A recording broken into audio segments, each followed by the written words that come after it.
Assalamu alaikum friends and my dear students, welcome once again to our YouTube channel Unani Scholar. Myself Dr. Bushra Abrar, BMS MD मुलदविया।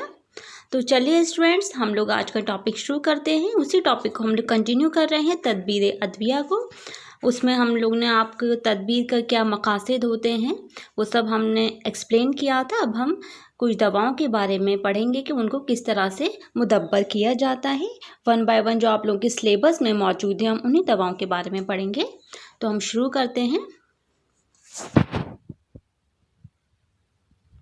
अजवाइन को किस तरह से मुदब्बर करते हैं। अजवाइन और ज़ीरा को मुदब्बर करने का सेम तरीका है, इसलिए हमने इन दोनों को साथ में लिया है। इसको क्या करते हैं मुदब्बर करने के लिए, इसको 72 घंटे के लिए यानी 72 आवर्स के लिए अजवाइन को या ज़ीरा को सिरके में भिगो कर रख देते हैं। इसके बाद इसको सिरके से निकाल लेते हैं और फिर इसे निकालने के बाद खुश्क कर लेते हैं। तो इस तरह से अजवाइन मुदब्बर हो जाती है। और ज़ीरे को मुदब्बर करने का भी यही तरीका है। इसको हम मुदब्बर क्यों कर रहे हैं, क्या मकसद है यहाँ मुदब्बर करने का। तो इसको मुदब्बर करने का मकसद ये है कि इसका जो रेट ऑफ एब्जॉर्प्शन है, इसकी शरह इंतज़ाब को हमें बढ़ाना है। शरह इंतज़ाब को बढ़ाने के मकसद से हम यहाँ पर अजवाइन और ज़ीरे को सिरके के साथ मिलाकर मुदब्बर कर रहे हैं। इसमें कोई साइड इफ़ेक्ट, इसकी एडवर्स इफेक्ट नहीं है जिसको हमें दूर करना है, बल्कि इसका रेट ऑफ एब्जॉर्प्शन बढ़ाना हमारा मकसद है।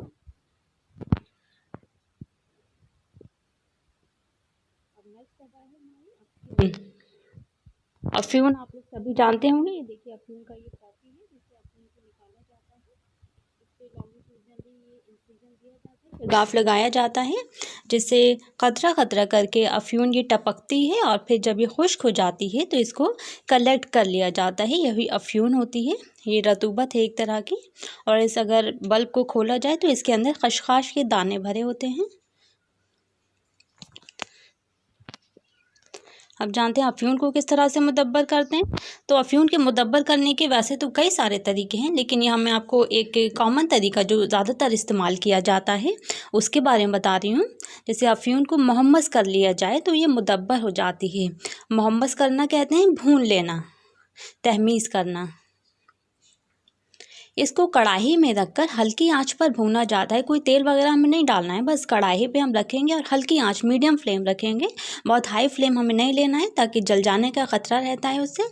तो हल्की आंच पर हम इसे भूनेंगे अफ्यून को।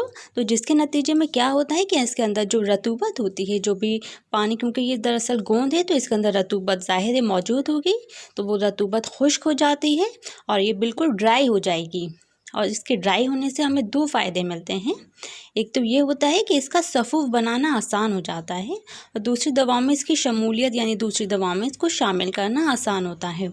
एक बेसिक रूल है सफ़ूफ़ का कि सफ़ूफ़ बनाने के लिए ज़रूरी होता है कि दवा का कंप्लीट ड्राई होनी चाहिए दवा। अगर दवा के अंदर नमी है तो उसका फ़ाइन पाउडर नहीं बनेगा और दवा को हम प्रिज़र्व भी नहीं कर सकते जब तक कि उसमें मॉइस्चर मौजूद होगा। इसलिए दवा का ड्राई होना बहुत ज़रूरी है।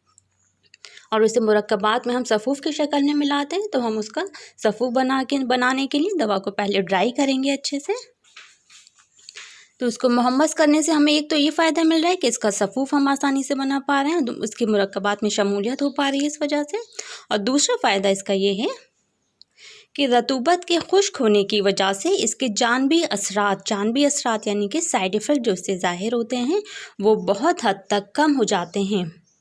इसकी रतूबत में मुखी असरात यानी एमिटिक इफ़ेक्ट पाया जाता है। इसकी जो रतूबत होती है अफ्यून के अंदर, इसके अंदर ये प्रॉपर्टी है कि ये एमिटिक इफ़ेक्ट रखती है, यानी कि इसे अगर बिना मुदब्बर के हम इस्तेमाल करें तो इसकी रतूबत की वजह से मरीज़ को वॉमिटिंग होने लगती है। और जब ये रतूबत खुश्क कर दी जाती है तो इसका ये जो साइड इफ़ेक्ट है, एमिटिक इफ़ेक्ट है, वो भी ख़त्म हो जाता है। और जैसा कि हमने बताया था पिछले लेक्चर में कि अफ्यून के अंदर बहुत सारे एक्शंस पाए जाते हैं, लेकिन मौलजा में हम इसको इस्तेमाल करते हैं सेडेटिव एंड एनाल्जेसिक एक्शन की वजह से। तो इसका मुदब्बर करने का ये मकसद भी है कि इसका सेडेटिव एनाल्जेसिक एक्शन तो बाकी रहता है, लेकिन जो दूसरा एक्शन है उसका थ्रेशोल्ड लेवल कम हो जाता है। अब नेक्स्ट दवा है हमारी अंजरूत। अंजरूद भी एक गोंद होती है जो दरख्त से हासिल होती है। ये रेडिश कलर की आप लोग देख रहे हैं, ये है अंजरूद।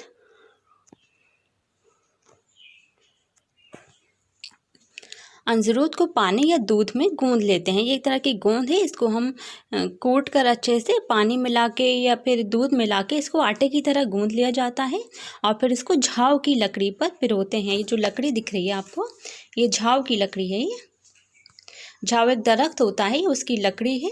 वैसे तो सभी लकड़ी जो हीट होती है उसकी बैड कंडक्टर होती है, लेकिन ये जो झाव की लकड़ी है ये कुछ ज़्यादा ही ये हीट की बैड कंडक्टर होती है, इसलिए हम इसको इस्तेमाल करते हैं यहाँ पर।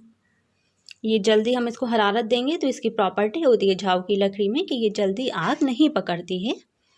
इसमें हम क्या करते हैं, इस लकड़ी के ऊपर जब हम इसका आटा गूंद रहे हैं, अंजरूद का आटे की तरह हम इसको गूंद लेंगे तो इसको जैसे कबाब हम सेकते हैं, सीक के कबाब होते हैं, इस तरह से हम इस लकड़ी के ऊपर अंजरूद को पिरो देते हैं और फिर इसे हरारत देकर इसे सेकते हैं। जिस तरह से कोयले की आंच पे हम कबाब को सेकते हैं, उसी तरह से हमें इसको सेकना है। और फिर क्या होता है, कुछ देर में इसका रंग तब्दील हो जाता है। जब इसका हम देखें कि इसका कलर चेंज हो रहा है तो इसे लकड़ी से उतार देते हैं और इस तरह से इसकी तदबीर हो जा रही है। तो इसको हम मुदब्बर क्यों कर रहे हैं, तो इसका एक फ़ेल होता है कि ये मुस्हिल होता है, इसकी ये आंतों में मरोड़ ऐंठन पैदा करता है अंजरूद। और इसकी कभी कभी मुस्हिल ऐसे इतना ज़्यादा हो सकता है कि मरीज़ को मतलब सीवियर लूज मोशन भी हो सकता है। तो इसका ये जो एक्शन है, हमें एक्शन बाकी रखना है, लेकिन इस एक्शन को हमें एतदाल पर लाना है, इसके मुस्हिल एक्शन को। इसीलिए हम अंजरूद को मुदब्बर कर रहे हैं यहाँ पर। हमारी नेक्स्ट दवा है एल्वा। एल्वा का पौधा सभी ने देखा होगा, अक्सर घरों में भी मौजूद होता है। ये एल्वा को मुदब्बर करने के लिए इसको मुशव्वा करते हैं। मुशव्वा आप लोगों ने शायद पढ़ लिया हो टर्मिनोलॉजीज़ में, वरना मैं आगे पढ़ाऊँगी। मुशव्वा कहा जाता है भुलभुलाना। इसमें क्या करते हैं, किसी भी मतलब सब्ज़ी का हम इस्तेमाल कर सकते हैं, शलजम वगैरह का, सेब का इस्तेमाल कर सकते हैं, या फिर बही। ये जो फल देख रहे हैं आप, ये कुछ सेब की तरह दिख रहा है लेकिन ये सेब नहीं है, ये बही का फल है। इसके लिए हम बही का इस्तेमाल करते हैं मुशव्वा करने के लिए। तो हम क्या करेंगे, इस फल के अंदर एक कोन शेप की कैविटी बना ली जाती है और इस कैविटी के अंदर हम एलोवेरा को या जिस भी दवा को हमें मुशव्वा करना होता है उसको हम डाल देते हैं इस कैविटी के अंदर। और फिर इसका जो हमने कोन शेप काटा है, उसके जो आगे का कोनिकल पार्ट है उसको हम काट कर अलग कर देते हैं और इसकी ऊपर की सरफेस से वो जो कटा हुआ पोर्शन है फल का, उसको हम उस जगह पर लगा के उस पोर्शन को बंद कर देंगे।